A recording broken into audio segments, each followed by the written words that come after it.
Welcome to this week's 168. You can subscribe to these videos on YouTube or you can follow us on Twitter. Hey everyone, it's Tyler. I remember graduating from college and having my first big boy job. And I remember the first big boy or adult purchase I made. And I bought this speaker set for my living room, this surround sound, so I could watch movies and have all these awesome speakers and sound quality and all this different stuff. And I got it set up, and I found the one movie that I wanted to show off my speakers to people with. And it was a Dark Knight, Batman movie.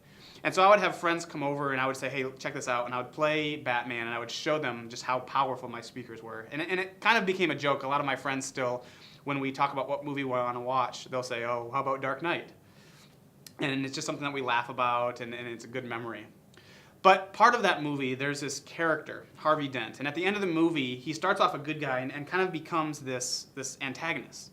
But in part of the movie, he gets half of his face burned off and he becomes this villain known as Two-Face. And I think that idea of being two-faced is something that we're pretty familiar with. I think a lot of times we have this temptation to maybe act one way here and another way here, or portray ourselves in this way here, but portray ourselves in another way, or actually live our lives in another way over here. And there's a story in the Gospel of Mark, Mark chapter 7, where we see some of this play out. It's actually a story where some Pharisees come to Jesus, and they're concerned about some of the things that Jesus' disciples are doing or not doing. There are these laws, and they seem to be frustrated that Jesus' disciples don't seem to be following these laws correctly.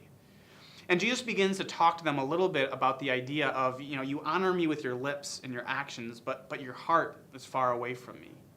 And as Jesus gets into that more and more, as Jesus talks to these Pharisees and begins to try to teach them, there seems to be this theme throughout this story of authenticity. That part of the gospel and part of following Jesus means that we live lives authentically, that we're honest with who we are and maybe who we're not, that we have this integrity and just this openness to live our lives, not to pretend we are someone we're not or pretend that we're not someone we are. And I think about that in our lives, and I think about all the different ways that we can put on different masks or we can live our lives kind of two-faced.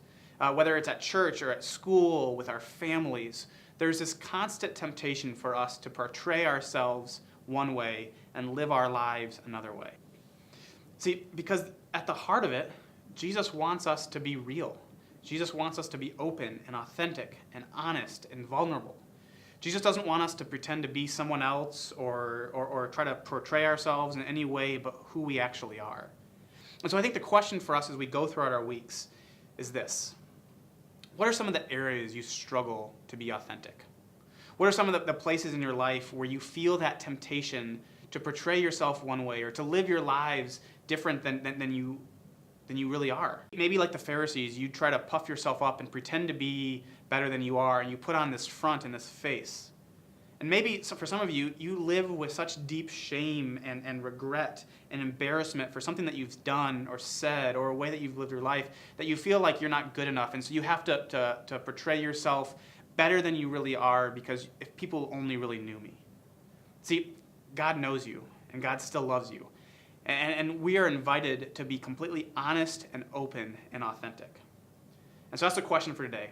How can you be more open this week? How can you be more open with yourself? And how can you be more open with other people? And how can you be more open with God?